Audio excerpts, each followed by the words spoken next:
كتير، اوفر، برشا، بزاف، قوي.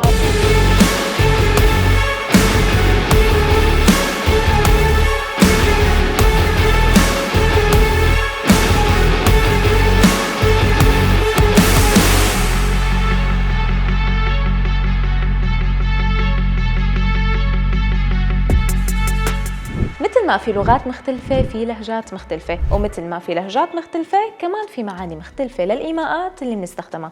عن شو عم احكي؟ رح خبركم. لكل محبين السفر والتعرف على ثقافات جديدة، هي الحلقة لإلكم بشكل خاص. بس قبل ما نبدأ ما تنسوا تشتركوا بالقناة وتفعلوا زر الجرس، وهلأ تابعوا واستمتعوا. الكل بيقلنا ضروري تتعلموا لغات جديدة غير لغتكم الأصلية. هالشي رح يفتح لكم آفاق ومجالات كتيرة، سواء على الصعيد العلمي، المهني أو الحياة الاجتماعية. بس في شغلة ما حدا بينبهنا على أهمية تعلمها أو الاطلاع عليها، خاصة في حال حبينا أنه نزور أماكن وبلدان متنوعة الثقافات، أو كنا طالعين لنكفي دراستنا برا.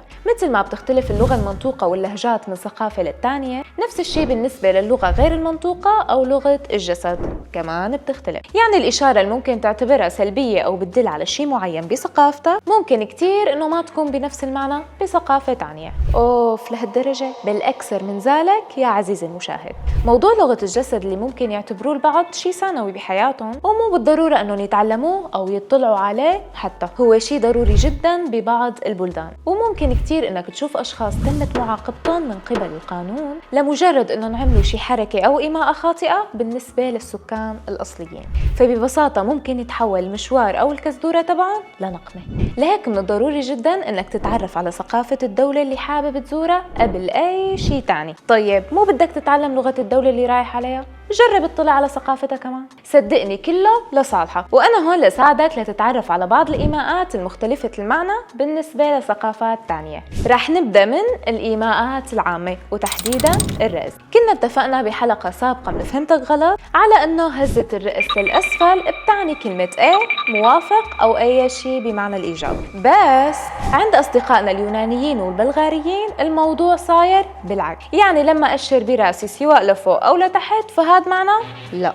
أما بإثيوبيا والفلبين فلما تساوي الإيماء اللي بتدل على لا فعندهم بتعني إيه. اختلاف ثقافة. إيماءة لمس الأذن سبق وحكينا أنه ممكن تدل على توتر الشخص أو محاولة كذبه وخداعه للشخص اللي قدامه. بس بالبرتغال الهدف من هاي الإيماءة توصيل فكرة أنه الشخص معجب بالطعام اللي تم تقديمه بالمطعم أو بأي مكان هو موجود فيه وعم ياكل. أما بإسبانيا دلالة هالإيماءة غريبة نوعا ما، بيستخدموها ليوصلوا فكرة أنه حدا من الأشخاص الموجودين بالقعدة مو دافع حق المشروبات تبعه. غريبين. أما لما بدنا نحكي عن إشارات العينين والتواصل البصري فهو شيء مرغوب فيه جدا ببعض البلدان وغير مستحب أبدا ببلدان تانية، يعني الأمر نسبي. فمثلا فنلندا واليابان التواصل البصري عندهم شيء غير مرغوب فيه أبدا، يعني بكفي إنك تطلع بالشخص أول ما تبلش بالمحادثة معه، يعني فيها نوع من الإحراج.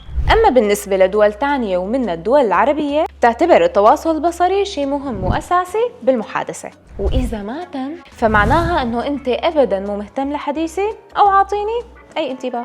بالنسبة للمس الأنف اللي سبق وحكينا أنه ممكن تعطي انطباع بأنه الشخص عم يكذب عليك، يخدع أو مو واثق بالشيء اللي عم يقوله، وقد يكون مخبي شيء قصة عنك. المهم يا أصدقائي هاي الإيماءة أو الحركة بإيطاليا نفت هالحكي كله وعطت انطباع واحد، واللي هو انتبه نرجع ومنقول اختلاف ثقافات.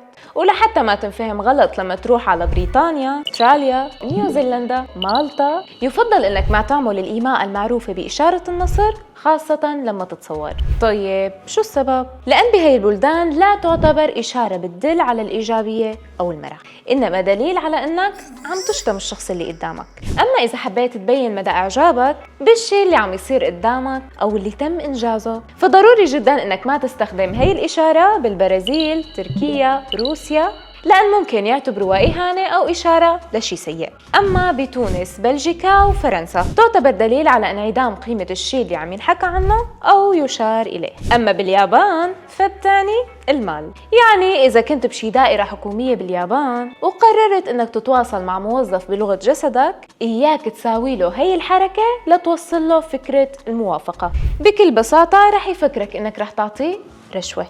ولحتى توافق على شيء معين ممكن كتير انك تستخدم هي الإيماءة. ايه بس باليونان واستراليا اوعى تساويها، لأن تعتبر إهانة وشتيمة للشخص اللي عم تساوي له إياها. أما باليابان فبتعني رقم 5. نبقى بإشارات الإيدين ومنروح للإيماءة اللي بتدل على مصداقية الشيء اللي عم ينحكى، واللي هي إظهار راحة اليد أثناء الكلام والإشارة بالإيدين بشكل عام. هاي الإيماءات بالنسبة لسكان اليابان غير مقبولة أبداً، وبتعتبر الشخص اللي بيعمل هالحركة غير لائق بتعامله أو توصيله للفكرة اللي عم يطرحها قدام الآخرين. أما في حال كنت حابب تعبر عن حبك للشخص بالولايات المتحدة فبكفي إنك تعمل إيماءة سبايدر مان بإيدك واللي التاني بحبك.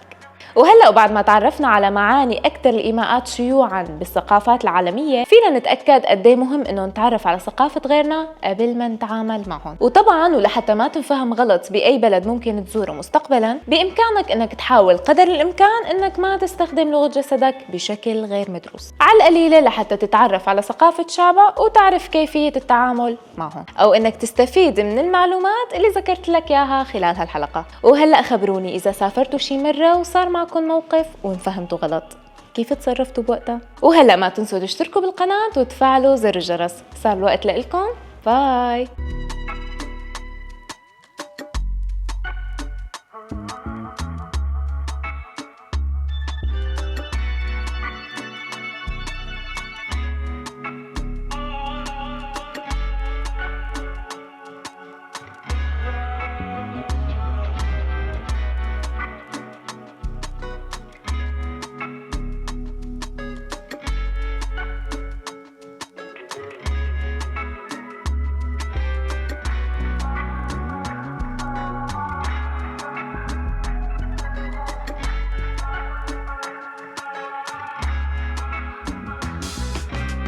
وهيك بنكون خلصنا برنامج فهمتك غلط.